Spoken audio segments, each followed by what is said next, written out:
Anglo-Saxon is there in inverted commas for one reason. I'm not using the word to mean the people culturally, ethnically. I'm not using it to mean the language that was spoken by the Anglo-Saxons, Old English. I'm using it as a sort of label, as a handle for that period between the departure of the Romans around 410 AD, we're told, and the arrival of the Normans in the north of England, more like the 1070s than 1066. So I'm not using Anglo-Saxon to mean the people themselves necessarily. Where I do mean Anglo-Saxon people, then I will say so specifically. This talk is concentrating on that part of North Craven in Upper Wharfdale, in Upper Ribblesdale and around Ingleborough mainly.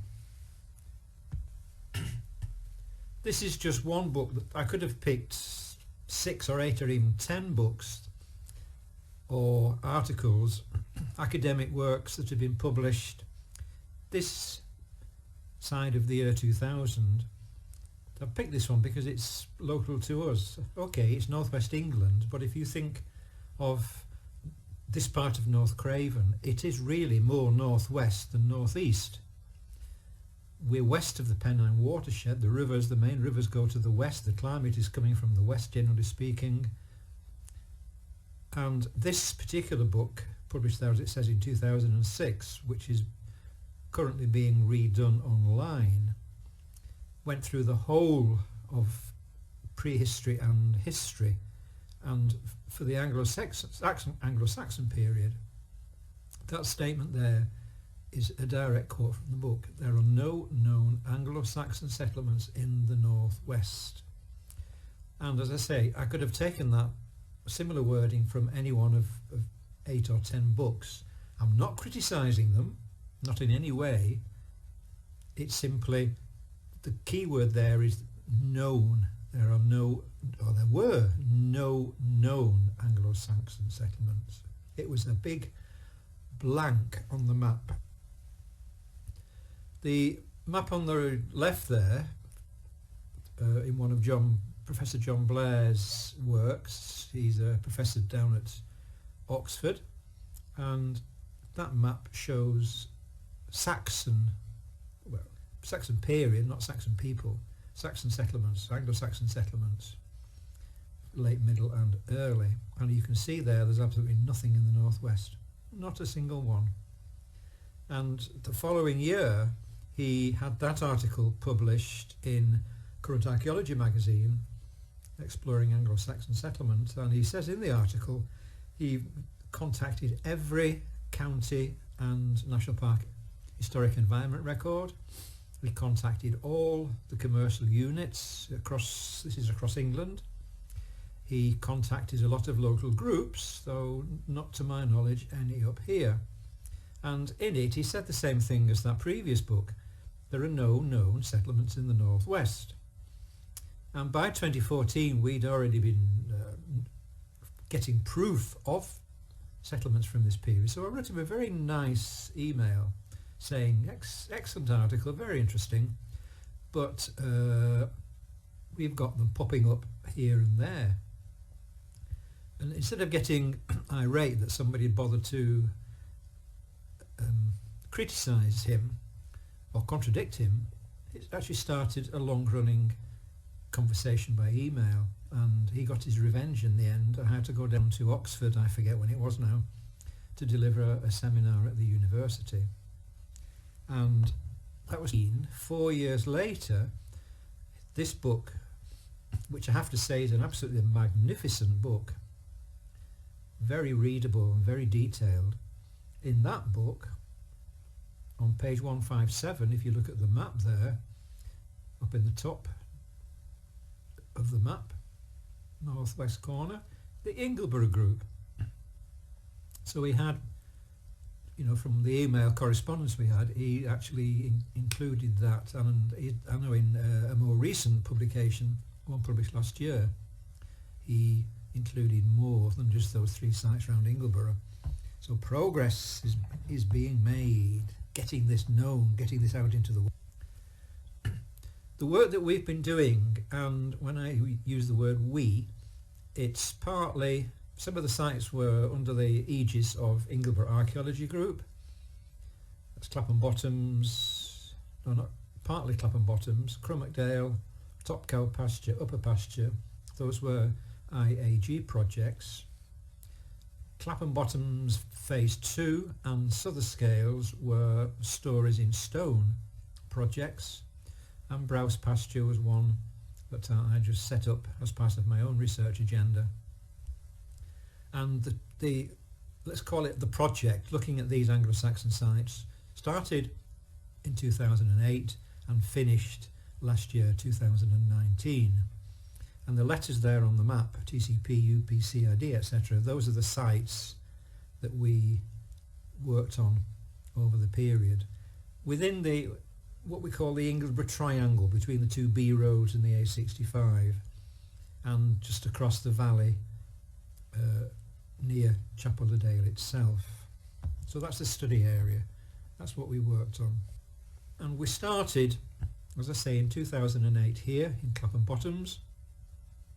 The long line of trees there is running up Trow Gill, and I'm sure many of you have slipped and slithered up or down there in your past. It's a big open basin, it's all limestone, it's generally water free, and you can see towards the bottom left of the photograph there's an area of exposed limestone, pavement and boulders and outcrops. And if you look carefully, just to the right of all that, there's a pretty obvious rectangle marked out in stones, and immediately sort of above that, more central to the photo from that, there's a less distinct rectangle there. So we've got two rectangular structures, each with an attached curvilinear bank bounding a little garth or a stockfold, whatever it might have been. And that's a discrete farmstead sits within a large enclosure whose walls are shown there in the inset photograph.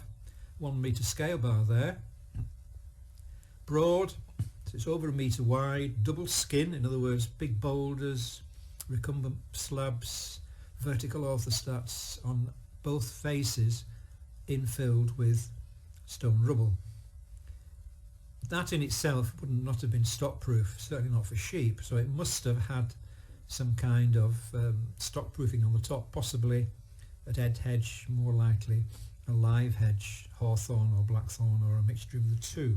So that's the site of Clapham Bottoms, and we started there, as I say, back in 2008, just surveying. There was no excavation and no intention to excavate at that. And the graphic at the top there shows Site A, which is what you've just been looking at on the photo, with the limestone pavement shaded, sitting not quite centrally within this large enclosure bounded by wall lines like you've just seen on the photograph, and various other features across the Clapham Bottoms from different periods. And then Site A is blown up in the right hand graphic with the two long buildings, A1 and A2, the two enclosures, garths, whatever they were, A4 and A5. A3 is a burial cairn, probably from the Bronze Age. On the left there is the measured plan done in 2008 using the old traditional method of tape and offset. Two rectangular buildings, not always sharing the same wall, and in fact they're not exactly parallel. A2 is slightly at an angle from A1, and the photograph there is looking across the full length of A1. Each section on the ranging boards there is a half metre, and if you flip back from the photo to the graphic, you've got a lot of stone. It's all limestone. This plan is obviously a pre-excavation plan, and the walls look to be honestly a mess, don't they? But that's because there's been slippage and tumble of the stone over the centuries. They get masked, and you're plotting what you can see with the eye rather than what was built there whenever it was built. So that was the starting point. Clapham Bottoms back in 2008.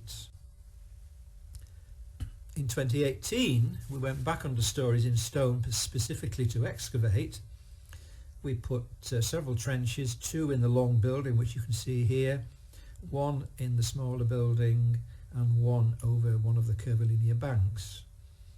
The purpley blue there is the wall lines as they are, and you can, the actual stones are from the previous 2008 survey, but if you just compare the two, the blue is the actual wall lines.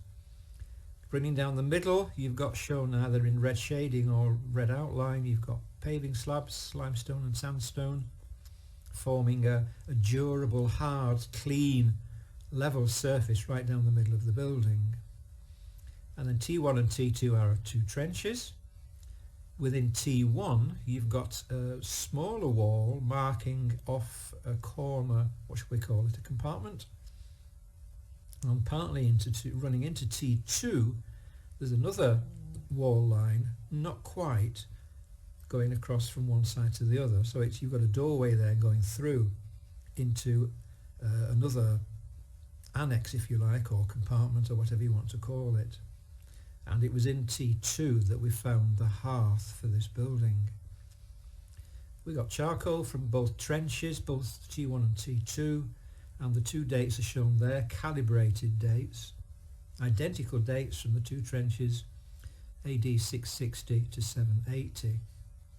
Now interestingly, in 2011 we looked at a building, a shieling, just off the track, the main track that goes from Clapham over to Saleside, and not far from that building, back in the 1930s, some workers found down in a grike a female skeleton which was assumed to be Neolithic for many years, decades in fact, until somebody about 6 or 7 years ago decided to pay to have one of the bones dated. And both the upper pasture shieling and the grike burial came out there within that period. And look how similar they are to the dates for Clapham Bottoms. Was it the same people, the same sort of wider kinship group? They certainly obviously knew each other. So very interesting dates. We moved to look at Browse Pasture in 2012. The photograph there shows the locational context. You've got Ingleborough in the distance, you've got the Ingleborough terraces coming down. You can probably see the B road with the line of trees and the valley down in the bottom. The folk you can see in that picture are working on one of the 2 sites, and if you go to the graphic there, that is the site at the bottom right. 2 rectangular structures, one of them joined by a curving line to a smaller rectangular structure, and less than 100 metres away and ever so slightly higher, the second site, 2 big rectangular structures, one within a D-shaped enclosure and 2 much smaller rectangular structures outside that D-shaped enclosure. So again we've got 2 discrete farmsteads, slightly apart, each with its own field system, defined by stone-cored banks. We worked on both. We put trenches in one of the long buildings in the bottom right, and we put a trench each in the 2 big buildings in the top left, and we put a trench across the entrance into the D-shaped enclosure. The top photograph there is the upper farmstead.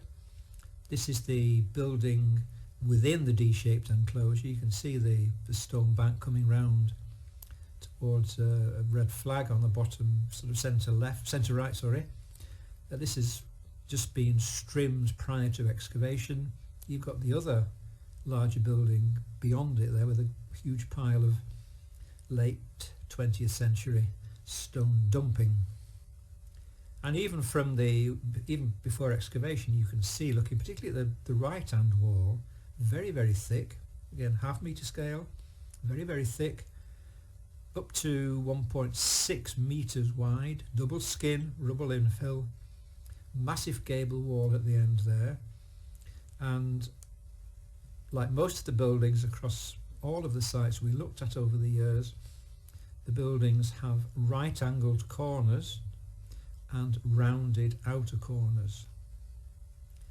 Where the ranging poles are there, we put a trench, we went down, we defined the walls, we defined the corners, and eventually there, as on the right, we found the floor, like a crazy paving limestone floor, which, not just this site, but all the sites, you know, give a lie to something that was at Bede's World when I was there some years ago.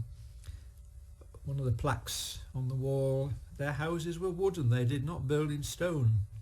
Oh yes they did, in the Dales. From charcoal we got various dates. In the lower farmstead there we got 2 dates. You don't need to read them out, you can read yourself. Quite early. And the upper farmstead, 3 dates, the first 2 being essentially identical, and then the 3rd date. So the upper farmstead there clearly a little bit later, well not clearly but most probably a little bit later in occupation than the lower farmstead. Now the Clapham Bottoms, no browse pasture, produced a single bit of pot. Ironwork, yes. Pot, no. I'll come back to that. Then we had 2 seasons in Crummockdale. I'm sure many of you have walked up there. The rather crude GPS plot there shows the 3 sites, 3 farmsteads, site 1, site 2, site 3. Site 1 consisting of 3 rectangular buildings, site 2 4 plus a round thing, I'll come back to that, and site 3 2 possibly 3 rectangular structures and a curving enclosure bank. The footpath, the public right of way from Crummock Farm to Beggar's Stile, goes right through the middle of site 1, and it goes more or less equidistant between site 2 and site 3 just before you climb up to Beggar's Stile. The photograph is looking through the larger building in site 1. It's not easy there to see the walls because there's so much vegetation cover, but you can get an idea of the scale. 1 metre scale bar there. It's a long, broad building, like all the others we looked at up to this. The buildings, again, dwarf walls mainly, rubble infill, double skin, squared inner corners, rounded outer corners. And from BS1, the southern site, we got an absolute wealth of artefacts, and this display here is just a selection. Excuse me. Top right, small find number 119 is a broken part of a striker light used to, get a spark for lighting a fire. 106 is part of the snaffle bit from a pony rather than a horse. Top left is a pair of smithing tongs. That's over, in old money, well over a foot long. Quite a hefty set of smithing tongs, holding something hot while you hammered it with the other hand. Middle right, 127. Those are laid out there as we found them on the floor of the building. They're iron, they're not nails, they are tines, and if you put across the top of them a long handle, possibly made of bone, possibly made of wood, and make them all the same length, if they've corroded over time, you would have a wool comb. So we know they were processing wool on this site. Middle left is beautiful copper alloy coated iron bell, not squashed, in beautiful condition. That shows it after restoration. This would have been worn around the neck of the bellwether, the sheep that all the other sheep followed as they were going on their daily grazing round. At the bottom there, 122, we found 4 of these stone, wet stones for sharpening blades, sharpening knife blades, and the hole there, obviously it was hung from somebody's belt. 3 of the ones we found were of local stone. 1 was not local stone. And then those, all of those there, by the way, they could be Anglo-Saxon culturally, they could be Anglo-Scandinavian, they could be post-conquest. They're not diagnostically tight enough. But the middle one there, 1, 2, 4, is beyond doubt Anglo-Saxon, not Anglo-Scandinavian. It is definitely Anglo-Saxon. It's the rim, part of the rim of quite a large diameter drinking vessel, light green, translucent, and the key thing there is that darker rib going round underneath the rim, which is moulded onto the glass vessel itself. That makes it Anglo-Saxon rather than, for example, Roman. So they all came out of BS12 and BS13, and in BS13, at the south end, you can see very clearly the doorway. In BS12, if you look near to the top of the right-hand wall, you've got 2 big slabs going through the wall. That was the step over threshold into BS12. We didn't look at BS14 because scouts used to camp in there, so I thought it was pointless. Now in the doorway of BS13, at the base, well buried and hidden and definitely in context, are 4 lumps of what you can see in the photograph.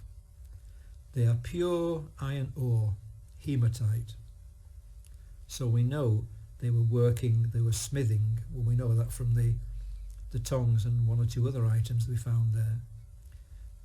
The other interesting thing about this hematite is we had it petrologically examined by 2 experts, one in York and one at Birmingham University, and that iron ore, the 4 pieces of iron ore, came from somewhere around about Millom on the Cumbria coast.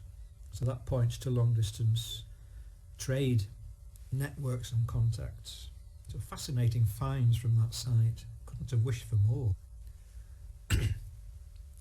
On the right, site BS3, as I said, 4 rectangular structures, BS3 divided into 2 separate cells. We put a trench in there. BS35, the round thing I mentioned earlier, actually proved to be one of my sow kilns, these early lime kilns. And the dates we got from that were incredible, starting in the 11th century, pre-Norman conquest. It's the earliest post-Roman lime kiln that I've been able to find anywhere in England. And then the other graphic there is site BS2, 2 definite rectangular structures, 2.5 and 2.6. Whether 2.7 was an actual building or just some kind of, I don't know, porch or whatever, we couldn't really tell, but there's a doorway going from 2.5 into 2.7, which is very clear there. One that's not clear, but you've got 2 big slabs going north-south, going between 2.6 and 2.7, and then the enclosure. And from the 3 sites, we got dates there from charcoal. 1, 2, 3, 4 of them very similar. One going rather later, up to 1014, and then one starting early in 693. So we've got the full range there of the early medieval period, the Anglo-Saxon period, from Anglo-Saxon through into Anglo-Scandinavian. And then between 2016 and 2019, I was privileged to lead a Stories in Stone project looking at Souther scales, which is on a bench in a basin on the terraces southwest of Chapel of Dale itself. And over the years we did a series of surveys listed there. The archival search, I'd been doing that for years anyway. Oxford Archaeology North were brought in to do a UAV, a drone survey. Ed Denison Archeological Services were brought in to do an EDM, topographical survey. We did, with volunteers, measured plans of the main buildings, the main structures, using tape and offset. We brought in the Yorkshire Wildlife Trust to do botanical survey looking for indicator species. We brought in the Smelting and Archeological group to do geophysical surveying, primarily magnetometry. And over an 18-month period, in fact more than that, to 2-year period, we did a cattle trampling survey and invasive species survey to see if modern cattle were having a negative impact on the archaeology. We didn't find any evidence, which was good, or if there are any invasive vegetation species, again, which would in the long term harm the vegetation. Again, there was nothing really. And over an 18-month period we did a molehill survey, and some sturdy volunteers, brackets fools, close brackets, we sieved nearly 600 molehills. Now, to do the geophys and to do the molehill survey, we had to get separate consents from Historic England because Southern Scales is a scheduled monument. And we had to, I had to give them 2 weeks notice of each day we were going to be on site. And we had to be there on site in case they sent out an inspector to make sure we were doing it properly. So for the molehills, one day they were sieving mud, another day they were sieving concrete after a very hard frost the night before. And the sole purpose of this molehill survey was to find nothing. Yes, to find nothing. Because according to Historic England, it was an Iron Age or Romano-British site, in which case there would have been pottery.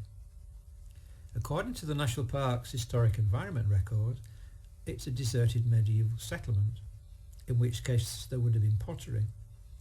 The Anglo-Saxon period in the northwest anyway, is aceramic. They did not use pot. So we hoped to find, or I hoped to find, absolutely nothing. And that aim was achieved brilliantly. So all these results were used to put in an application for a third scheduled monument consent to excavate. And absolutely everybody told me, you won't get it because it's not under threat, it's a scheduled monument, don't build up your hopes, you won't get it. We got This is part of the drone survey showing the 5 discrete farmsteads. A there is very clear, a teardrop shape with 2 buildings forming an L shape at the top. The third one just to the left of the A. B, which again is quite well defined, has a long building to the left of the B, 2 smaller ones under the B, and another smaller one at the apex at the top of that enclosure. C is less easy to see. It's in a bit of a basin within the bigger basin. D has a long building some way to the right of the D, a long building with a little building going off at the top to the left and a smaller building underneath the D. And then site E down the bottom there, there's a long building just above the E and another smaller building you can't quite see. This is a contour plot. Now you're probably used to 10 metre contours on Orland survey maps. This is 10 centimetre contours. And this is the result of the topographical survey, the EDM survey. So the blue shading is buildings, again pre-excavation, so they look a bit wonky. And the red shading is stone-cored banks. So quite a complex, A, B, C, D, E. And you can see there the number of buildings in each of the sites.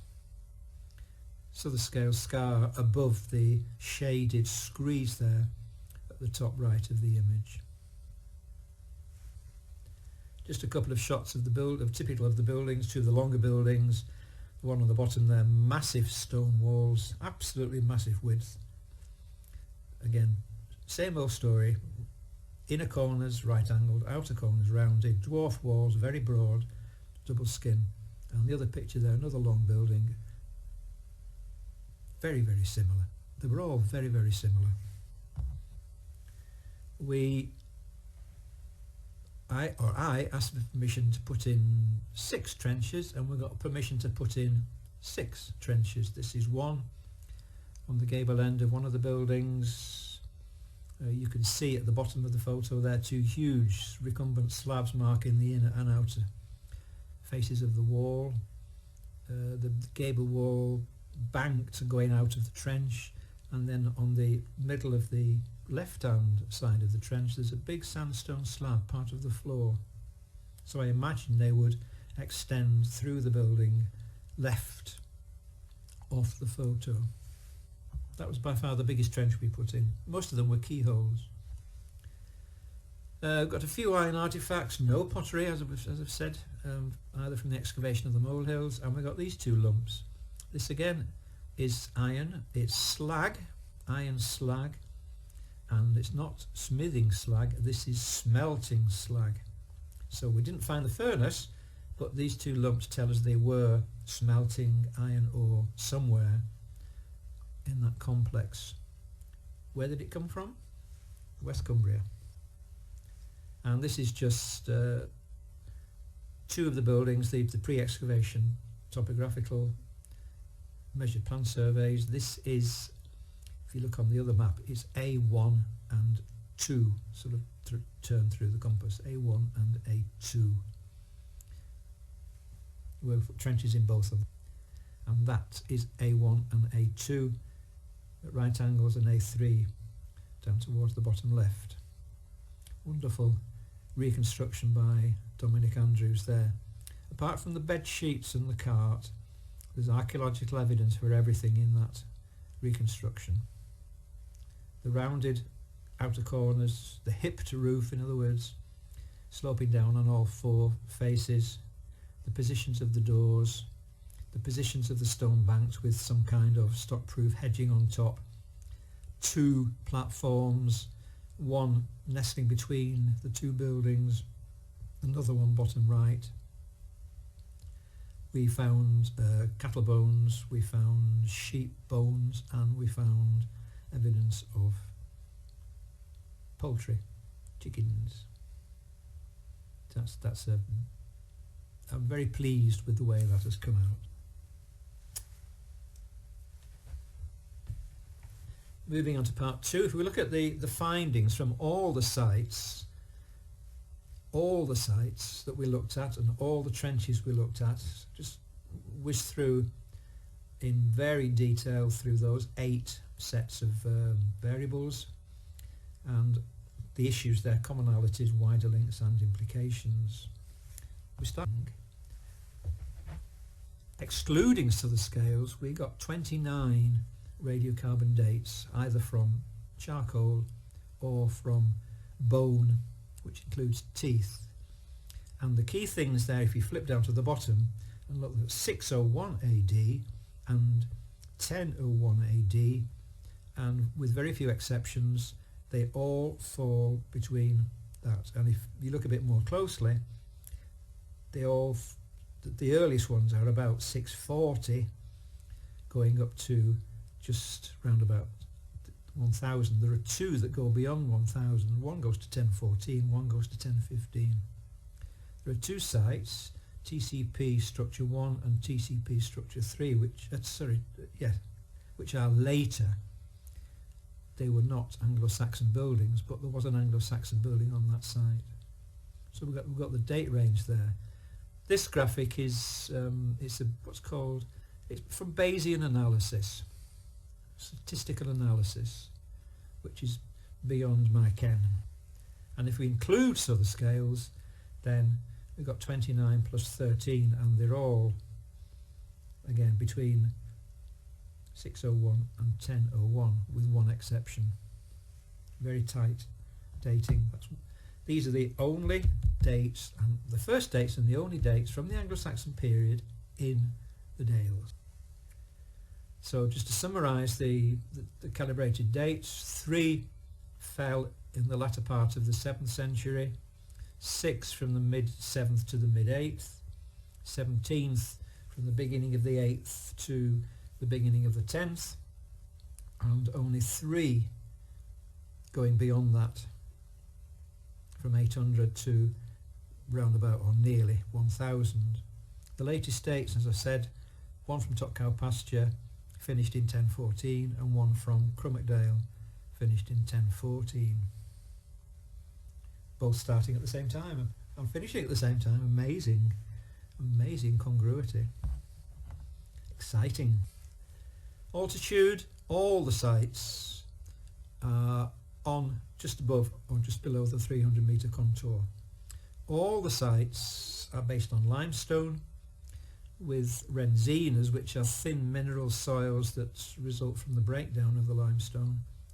And some of the sites had these patches of a type of soil called loess. It's a wind-blown soil, blown in our case from around the south of the Lake District's ice sheet as it was melting, picked up, blown by the wind and dumped as the prevailing wind spread across the dales.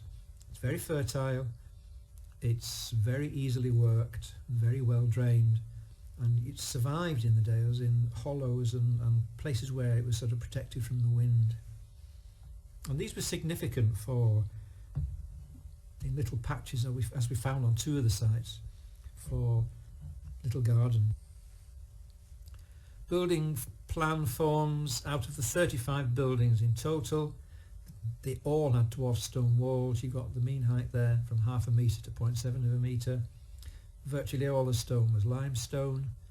The mean width of the walls was 1.4, but as I said before, some up to 1.6.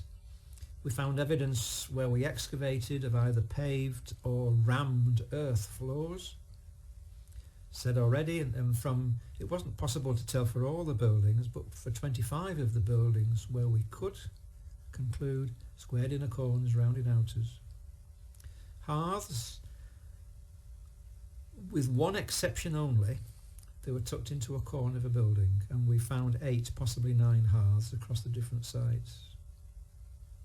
15 of them had a door in the gable, 4 or 5 had a side door, 4 had an obvious step over entry, the rest we couldn't tell because we didn't excavate everything obviously.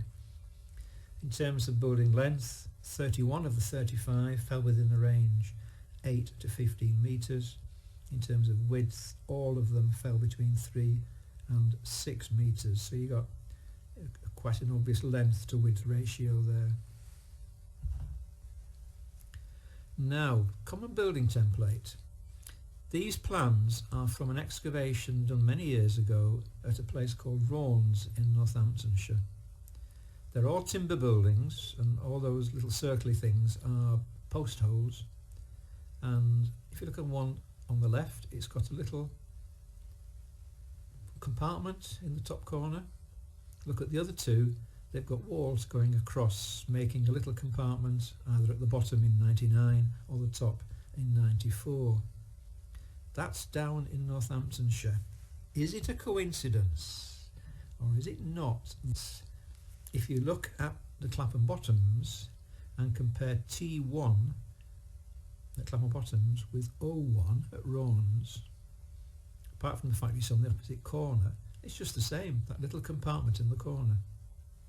And if you compare what we've got in T2 at Clapham with the other two buildings, 99 and 94, got just the same. Can it be coincidence that you've got identical ground plans, identical internal arrangements in stone buildings up here and timber buildings down there? You decide. John Blair, his latest book in fact is on this grid planning, and there's the Browse Pasture one, you've seen this before earlier on. He came up with this idea that Anglo-Saxon timber buildings down in the East Midlands and Cambridgeshire and that general area were based on the short perch model. Short perch, 6.5 metres, and those boxes, the grid boxes there, are his short perch grids. Now, one thing he did once I contacted him back in 2014, he asked me to send him the excavation plans from our sites, as we did each site, and he sent them back as here with his grid superimposed. And look at the upper farmstead first in the north, the top left hand corner. The two longer buildings fit perfectly into two of his grids. Look at the other one. The smaller of the three buildings fits perfectly into one. The other two buildings pretty well into four rather. And it's the same in most of our sites. He was able to drop his short perch grid onto our buildings with remarkable precision. Is that coincidence? I suggest not. Culture and economy. We know from the evidence of bones they had sheep, they had cattle, pigs and fowl. We know from the evidence and even from botanical surveying, species counts on several sites. Generally speaking, you were looking at an open wood pasture landscape. That's scattered bushy trees with the odd bigger tree and grassland. So the sheep would have and the cattle would have just wandered, grazing and browsing through the day, looked after by somebody. They had garden plots close to the buildings, probably on loess, in a couple of cases definitely on loess. Field systems, stock garths, probably for corralling the stock at night, because the Anglo-Saxon period they did not have barns or byres. We know they were wool processing, we know they were iron smelting, and we know they were smithing. Glass vessel from Crummockdale, the snaffle bit, the iron tools, and the chatelaines. The chatelaine is something that the sort of the chief woman of the settlement wore round her waist and hung from it keys and other important things. We know from those artifacts, from the crafts, from the livestock, we know they were not poverty-stricken peasants living on the edge, living a marginal existence. Far, far, far from it. Social organisation, we've had the common building template. Here common, that is with the timber frame buildings from elsewhere. There was clearly organisation to each site. They didn't just develop at random, they were clearly organised. And when you look at them as we have done, you can't help feeling there was some kind of top-down hierarchy. Somebody was sort of overseeing the whole thing across the whole of the North Craven area we've looked at. Now, in the Anglo-Saxon period, there was a large archiepiscopal estate at Addingham and Otley. And you've got the Ayr, Wenning Gap. You've got Coniston, the König's Tun, the King's Village. Come a bit further, you've got brackets long, close brackets Preston, the Preostotun, the priest's settlement.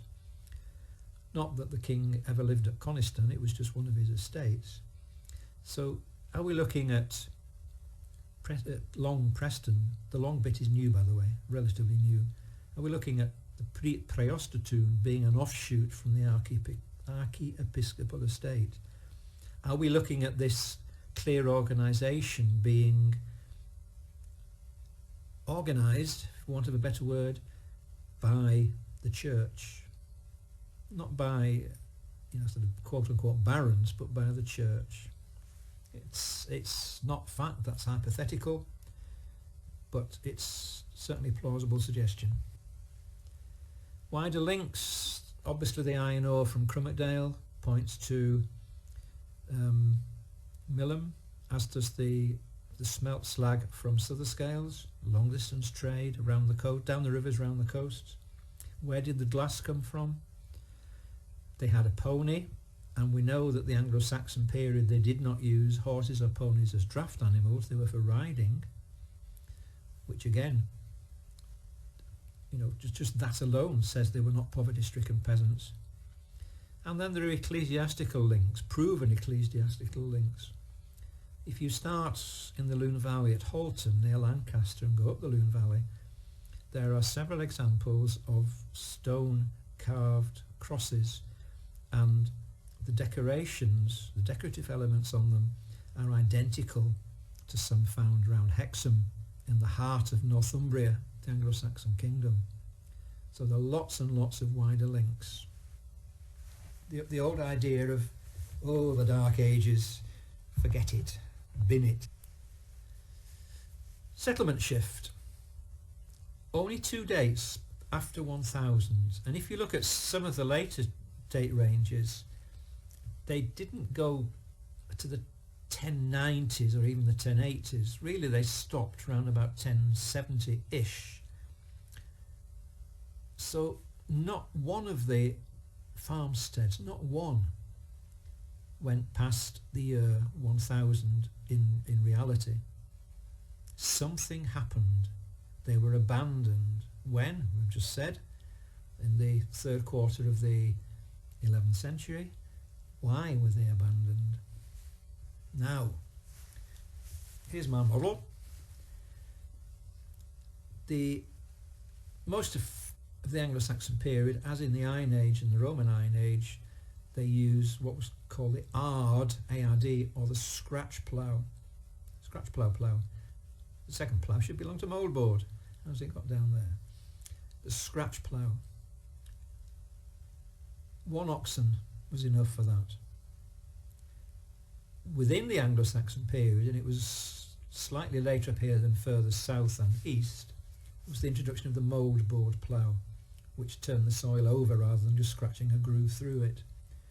The mouldboard plough could work heavier soils, more clay soils than the Renzina loams that we have, or silts that we have on the limestone.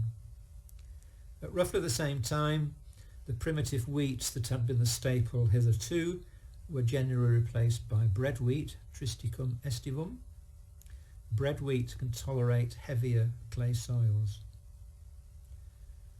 So we've got the thin soils, the Renzinas on the limestone, primitive wheats, 1 ox plough, the heavy clays needed to be worked by the mouldboard plough, and using bread wheat as the staple, replacing the single ox with an ox team. And if you're using an ox team, one farmstead, one household could not afford to maintain an ox team. So you've got obvious cooperation coming together to work these heavier clays. And you've got, I would suggest, a movement downslope from the 300 metre contour lower down the valley sides, and you've got the replacement of the dispersed settlement pattern, these scattered farmsteads, replaced by nucleated settlements, aka villages. So if you want to know what an Anglo-Saxon period farmstead looked like in the latter part of the Anglo-Saxon period, you need to dig up Stainforth and Langcliffe and Horton and Ingleton, etc., etc.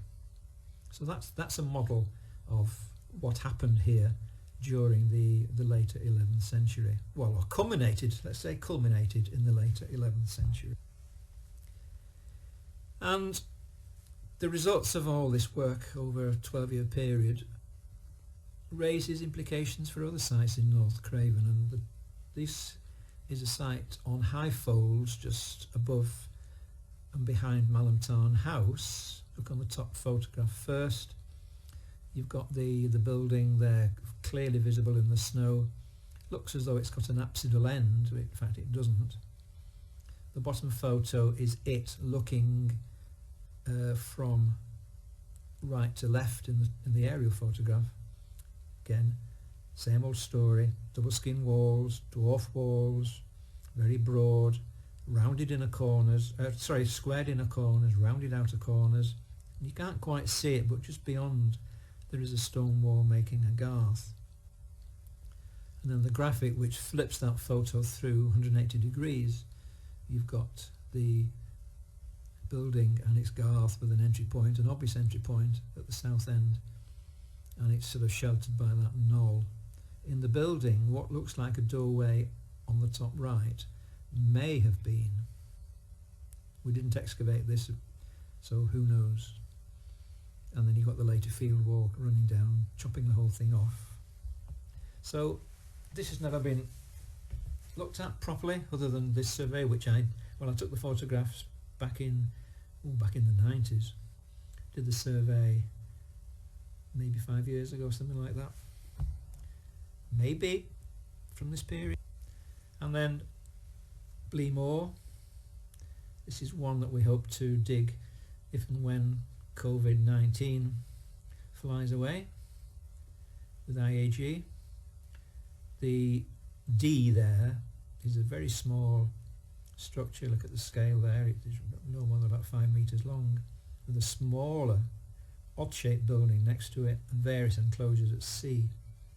This may well be an Anglo-Saxon shieling. And then the other graphic there, the famous red herring, the Gorber, the Ribblehead, so-called Viking Site. 3 buildings, a long dwelling A, an assumed kitchen B, and assumed workshop C, and walls crossing the limestone pavement and a track cut through. The only datable evidence, the only diagnostic evidence, was 3 coins, all minted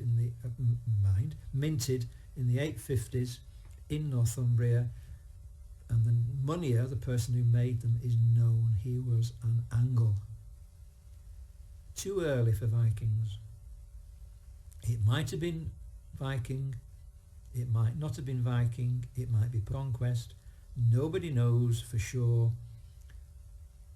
but to say it's a Viking settlement is just jumping the gun. And finally, ethnicity. Sometimes leading walks I get asked, who was living here? Were they this or racial group, or were they that racial group? So were they Angles? We didn't have any Saxons up here. Were they Norsemen, Danes from the east, or West Scandinavians from the Scottish Isles, or Hiberno-Norse kicked out of Ireland after a battle in 902? Or were they Celts, quote unquote, either Cumbric from Cumbria or Brittonic, the natives of this area and eastwards? Or I would suggest strongly a mongrel population, multilingual, multi-ethnic, polyglot, sharing multiple identities. They could have, and in that combination of people there, they could have understood each other, just as a Spanish person can understand an Italian, and a Spanish can understand a French. Mixed marriages, mixed heritage. They would have got on together. There's absolutely no evidence at all, that I learnt in school, that the Angles drove the Celts into the Irish Sea. No evidence. There is evidence from place names that Norsemen actually bought land in the northwest from whoever owned it previously. If you want to know more, the title on the left there is the book, 200-page book on Souther Scales, on the Souther Scales project, published by the YDMT and available from them, YDMT shop. The title on the right, published jointly by Stories in Stone and by the Yorkshire Dales Landscape Research Trust, is an analysis and a discussion of all the sites that have been looked at in North Craven, putting them into a broader geographical, geopolitical, ethnic, etc. context. So they're both available from YDMT shop. The new light is also available through the YDLRT website. And that's that. Thank you.